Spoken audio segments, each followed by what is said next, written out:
Episode 3: Contracts and Hotel Secrets. Contracts, risks, and whispers. The Harborline deal didn't arrive with a single contract. It came in waves.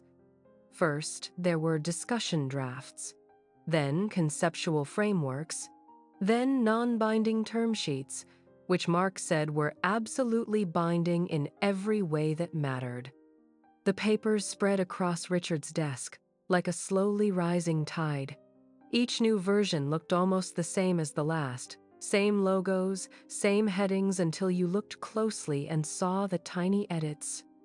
One word changed here. One deadline nudged there. One new clause slipped halfway down page 12. Death by 1,000 footnotes, Mark muttered one afternoon, flipping through a stack. They're trying to see how much we'll swallow before we complain. They expect us to fight back, Richard said. It's part of the dance. You better lead then, Mark replied. Because if they start leading, we'll trip. Harborline's main man on the legal side was a smooth operator named Greg Walton. He had the kind of face that always looked like it was halfway through a charming sales pitch. The first time he came to the office, he shook Richard's hand with just the right amount of pressure. "Richard," he said, like they were already old friends. "We're thrilled this is moving forward." "We're still evaluating," Richard said. "Of course," Greg answered. "Evaluation is healthy, but when it feels this right, you don't want to over-evaluate, you know?" He smiled like he had just made a funny joke. Richard did not smile back. They moved to the conference room. Emily was already there. Laptop open, spreadsheets ready. Mark joined them with a folder of printouts. "Great to finally meet the brains behind these models," Greg said to Emily, extending his hand. "Your numbers have been very helpful." "They're honest," Emily said. "Helpful depends on what you're trying to do." Greg chuckled. "Honesty is helpful," he said. "Most of the time." The meeting was long. Harborline wanted a bigger share of the profits, arguing that their capital justified it. They wanted accelerated construction schedules, arguing that time is money. They wanted certain approvals handled through channels that made Mark's eyebrows climb higher and higher. "That's not how things work with this city," Mark said. "We can't just lean on inspectors because you like your timelines tight." Greg spread his hands. "Of course not," he said. "We're only suggesting that there are consultants who know how to keep things efficient, people who understand which parts of the process are flexible." Emily's voice cut in, calm and cool. "Flexible is one thing," she said. "Breaking is another. We're not interested in paying consultants whose main skill is disappearing when the headlines show up." For a beat, the room went quiet. Greg studied her, still smiling, but the smile had cooled a few degrees. "You've got a good one here, Richard," he said. "Sharp eyes." "That's why she's at this table," Richard replied. He felt Emily's quick glance slide toward him and away again. They went clause by clause. By the time Greg left, some of the worst terms had been softened. Not erased, Harborline wasn't that generous, but softened. "They're testing how hungry we are," Emily said afterward, as she and Richard reviewed the latest changes. "They want to know if we'll bend until we snap." "How hungry are we?" he asked. She didn't answer immediately. Instead, she pointed at a line in the contract. "This clause gives them the right to step in if our numbers miss targets for 2 quarters, she said. "Step in means what exactly? Replace our managers? Take over our suppliers? Put their people on our sites?" "We can negotiate that language," Richard said. "We should," Emily replied. "Because if we don't, this stops being a partnership and starts being a slow takeover." He rubbed the back of his neck. "You're assuming the worst," he said. "I'm assuming they're not philanthropists," she replied. "They didn't get where they are by being nice." She looked up at him. "And neither did you." Word of the potential deal leaked, of course. It started as a rumor in the finance department. Then someone's cousin in marketing heard about a big partner. Then a junior analyst saw Greg's card on a receptionist's desk. By the end of the week, the whole office was buzzing. "Private equity?" one project manager whispered to another in the break room. "Does that mean layoffs?"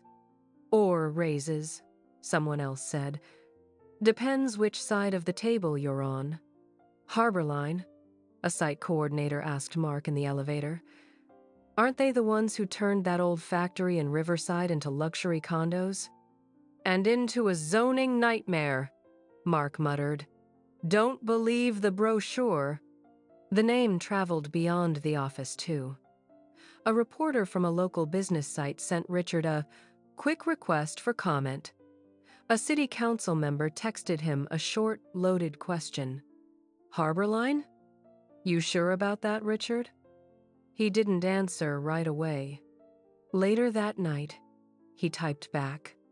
"Still in talks." Nothing final. The council member responded with a single thumbs-up emoji that somehow did not look encouraging at all. Inside the office, another kind of whisper started. This one wasn't about Harborline. It was about Emily. "Did you hear?" a young accountant said in the hallway.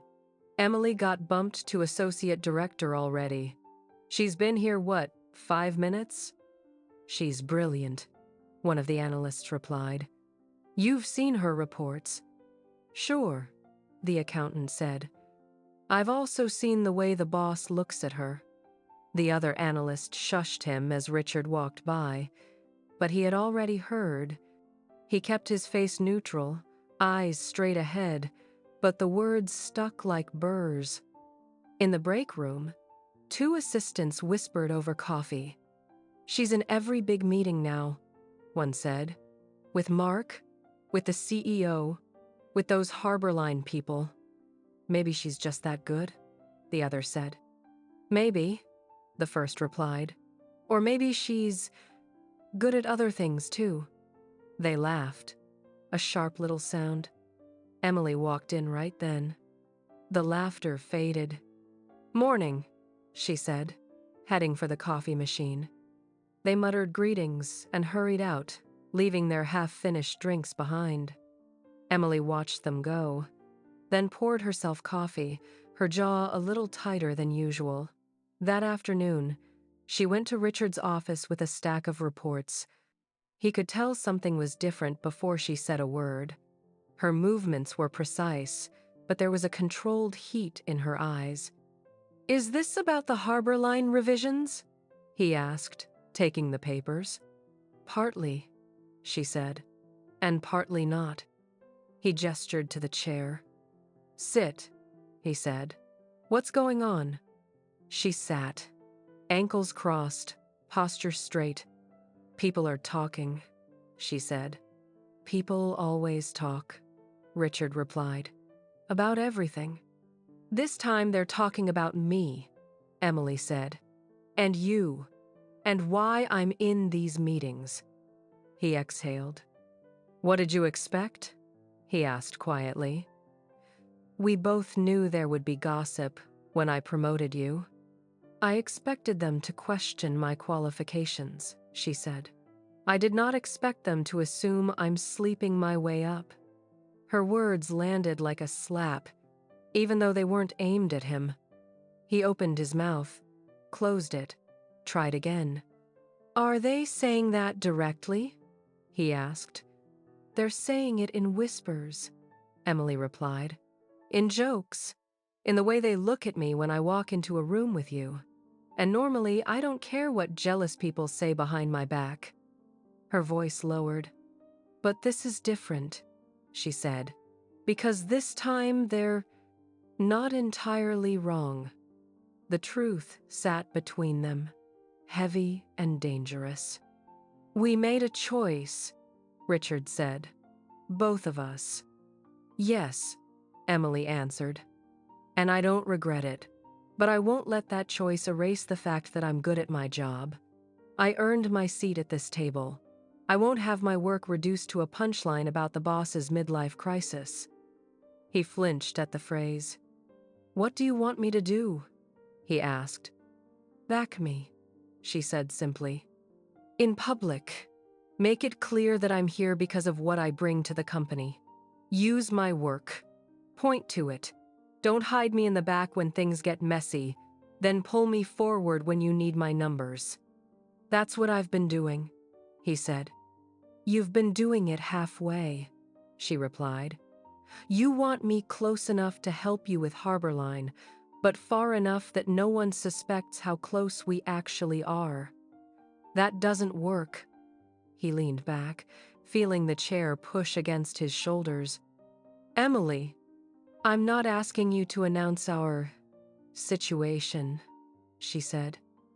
"I'm asking you to stop acting like I'm a risk you're afraid to be seen taking." Silence. He thought of Laura, of his kids, of the house with the stone walkway. He thought of the contract drafts on his desk, of Harborline's hungry eyes, of Mark's warnings. He thought of the first night in the rain. "You are a risk," he said. "Everything about this is a risk." Her eyes flashed. "So is Harborline," she said. "So is every project you've ever taken that could have sunk you. The difference is you don't pretend those risks don't exist. You weigh them. You own them. Do the same with me, or don't work with me at all." The choice was clear and brutal. He stared at the reports in his hands. Her handwriting lined the margins in quick, neat notes. "I'll make it clear you're at this table for your work," he said finally, "in front of whoever needs to hear it." She studied him, judging whether she believed him. "Good," she said at last, "because if my name is going to be on the line next to yours, I'd like people to know it's for more than the rumors." She stood. At the door, she paused. "And one more thing," she added. "If you're going to let this deal change who you are, do it on purpose, not by accident. Don't wake up one morning and realize you became a Harborline puppet when you thought you were just cutting corners a little." Then she left. Richard sat alone, staring at the contract again. The words seemed to blur and rearrange themselves, turning from legal language into something simpler, harsher. "What are you willing to give up? Who are you willing to become? And, just under the surface, who are you willing to drag with you when you fall?" While the office buzzed with deals and gossip, Ethan watched from a different angle. He started at the company quietly, slipping into a small office with a borrowed desk and a laptop. The first few days were all onboarding videos and HR forms. Then he started getting real work, small tasks, data pulls, background research. He didn't mind. He wanted to learn the ground floor before anyone tried to push him higher just because his last name was on the building. From his seat, he could see the door to the conference room where most of the major meetings happened. He saw his father going in and out with Mark, with Greg from Harborline, with Emily. He noticed how often she was there.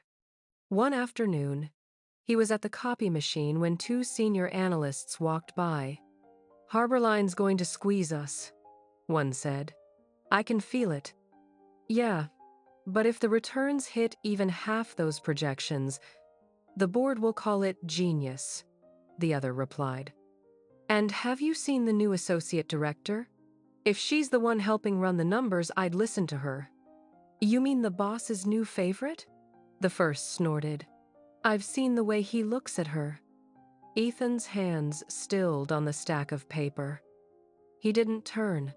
He just waited until they were gone.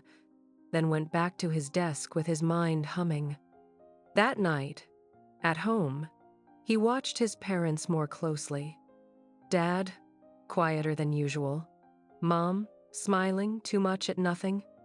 Something was off. When Richard got up from the table to take a call in his office, Ethan caught the brief shadow that crossed Laura's face.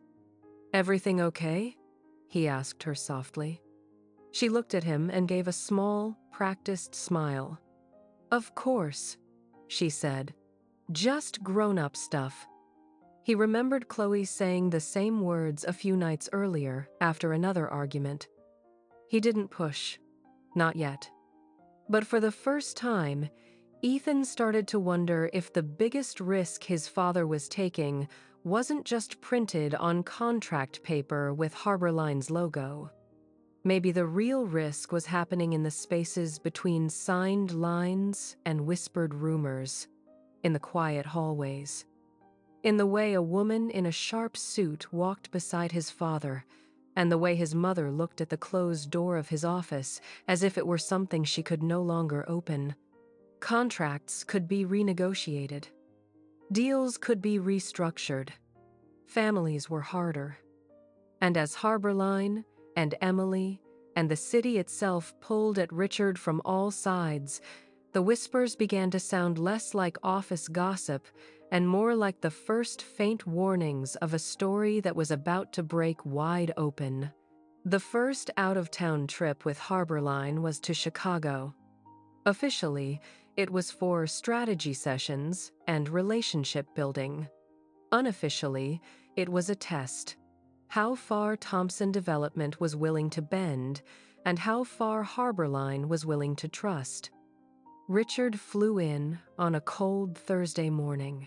The sky over the city was a flat sheet of gray, the lake a darker band beyond the buildings.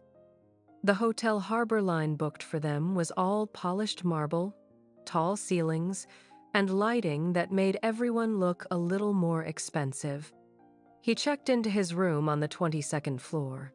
Neutral carpet, king-sized bed, a desk facing a large window with a view of other windows, the kind of room designed to be comfortable and forgettable. He set his suitcase down, loosened his tie, and stood at the window for a moment, watching the traffic below. His phone buzzed. Emily. "Just landed. Lobby in 20? Greg says first session at 11 sharp." He typed back, "Lobby in 20. Don't let Greg sell you anything before I get there. Emily." Asterisk. No promises. Asterisk. He stared at the little curved line of the smile for a second longer than he should have, then put the phone away. The morning session was all business. Harborline's Chicago office was on a high floor in a mirrored tower, the reception area decorated in subtle grays and blues that said serious money without saying anything at all. Dana greeted them with the smooth warmth of someone who practiced this every day. "Richard, good to see you," she said, shaking his hand. "And Emily, right? The genius with the spreadsheets." Emily smiled, polite and composed. "Just good data," she said. "Nothing magical." "Oh, don't undersell yourself," Dana replied. "We like people who see what others miss." Greg was already in the conference room, sleeves rolled up, tie loosened just enough to look approachable. They went through slide decks, revenue forecasts, risk scenarios, exit strategies. Emily sat beside Richard, laptop open, occasionally leaning in to whisper a quick comment or point out a number that didn't align. She didn't contradict Harborline's team directly unless she had to. When she did it with quiet precision. "I'm curious about this assumption," she said at one point, highlighting a line on Greg's screen.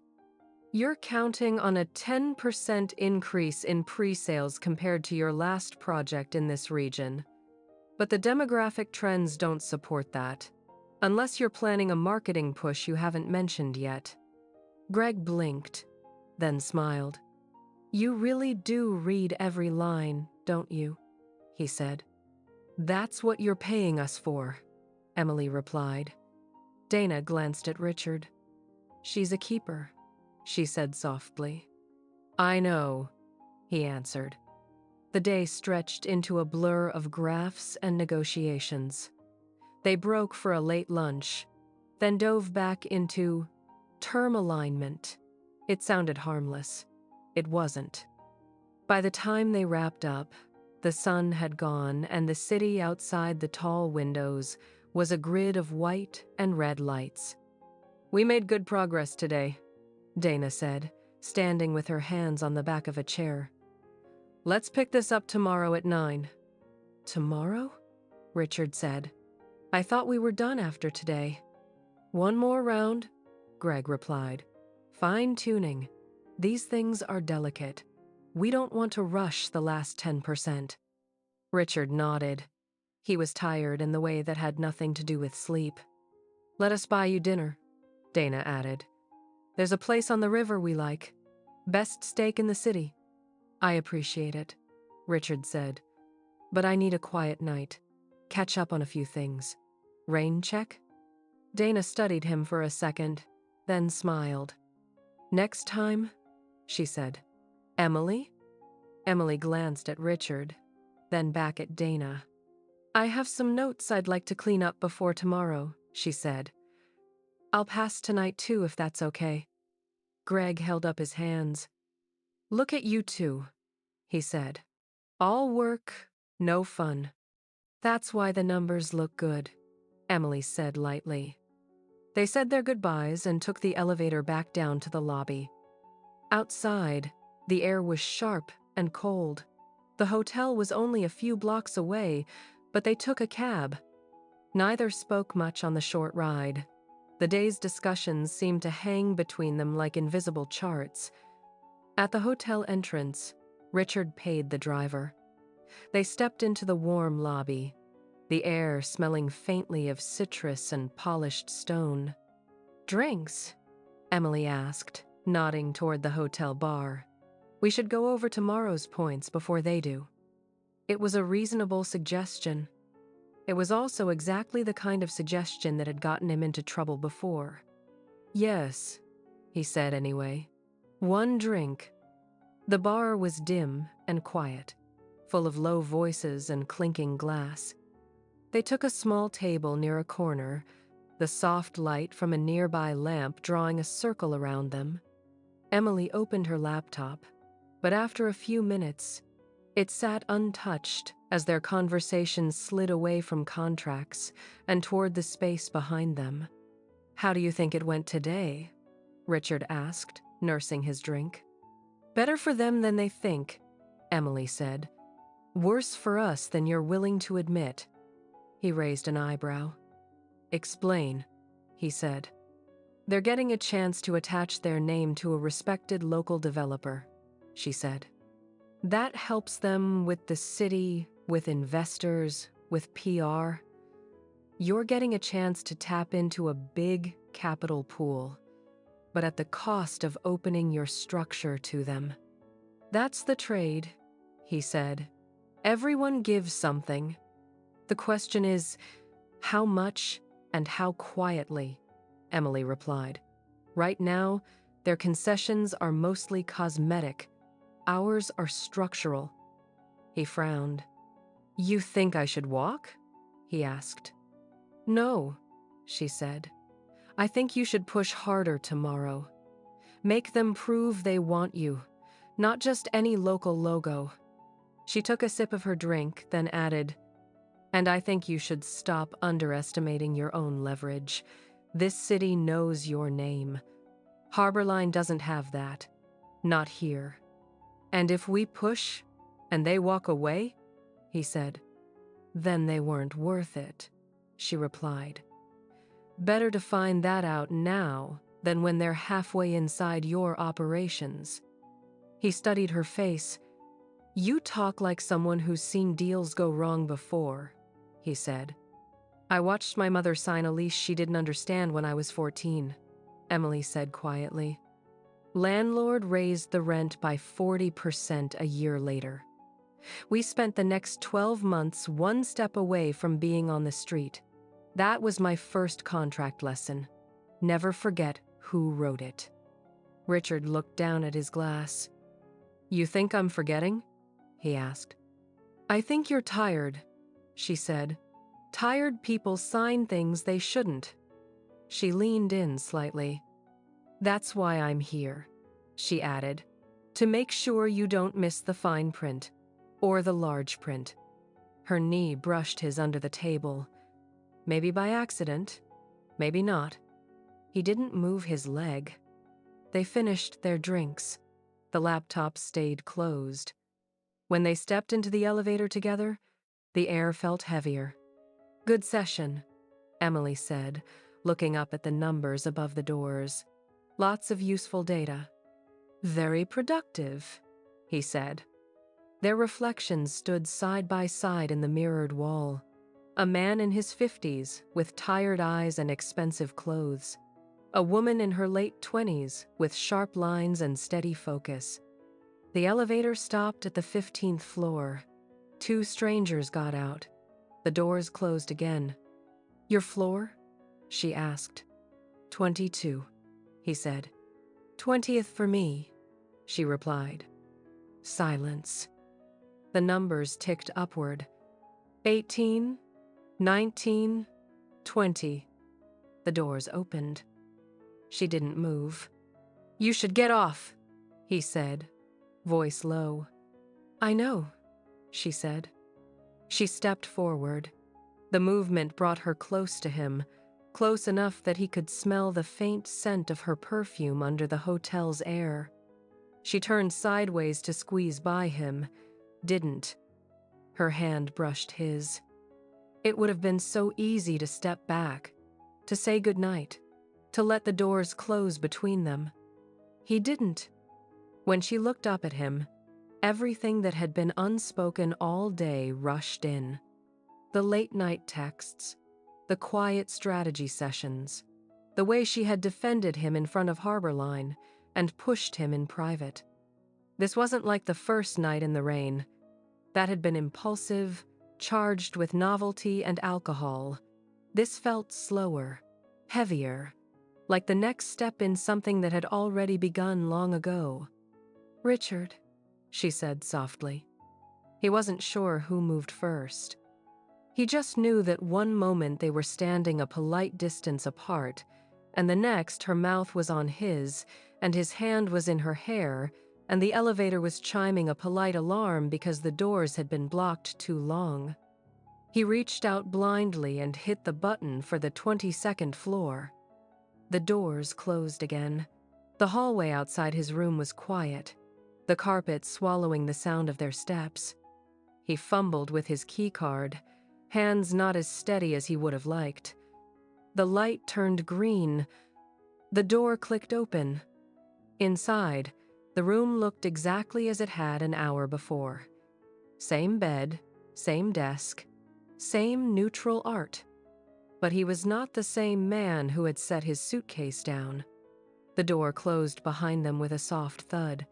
For a second, they just stood there, the city lights seeping in around the edges of the curtains. You can still tell me to leave, Emily said. He knew that. He also knew he wasn't going to.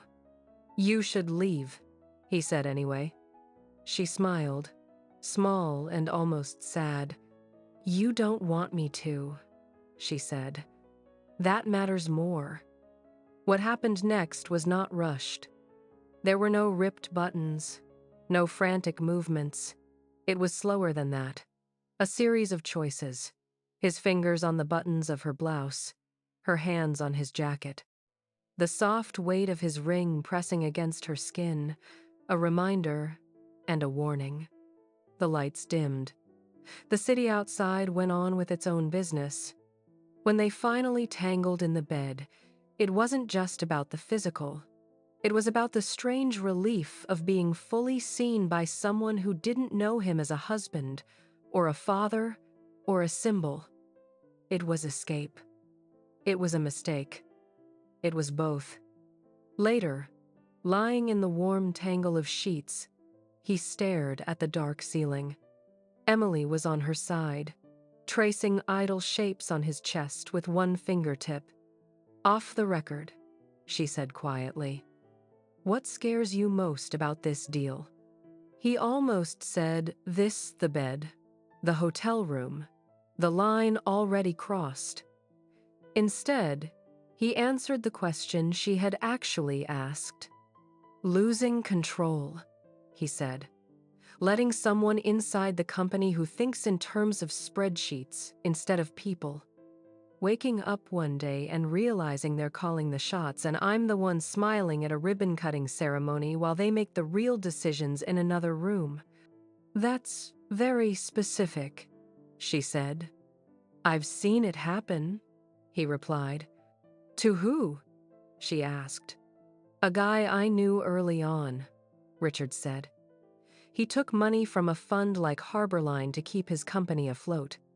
5 years later, he had a nice salary and his name on the door. But he didn't own anything anymore. They squeezed him out of every real choice." "And his family?" Emily asked. "Divorced," Richard said. "Kids barely spoke to him. He'd chosen the wrong thing too many times." Emily was quiet for a moment. "I don't plan to end up like that," he added. "Then don't," she said. "You're not a passenger here. They need you too. Don't forget that." Her hand stilled.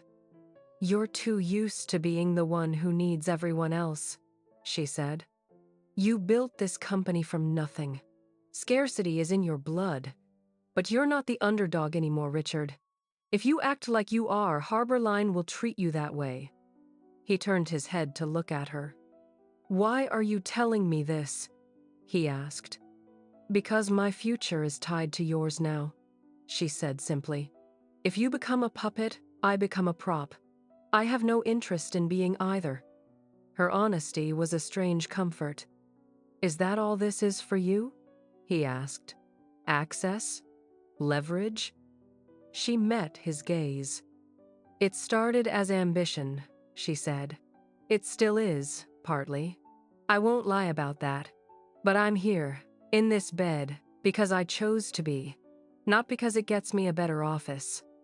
"Those two things aren't mutually exclusive," he said quietly.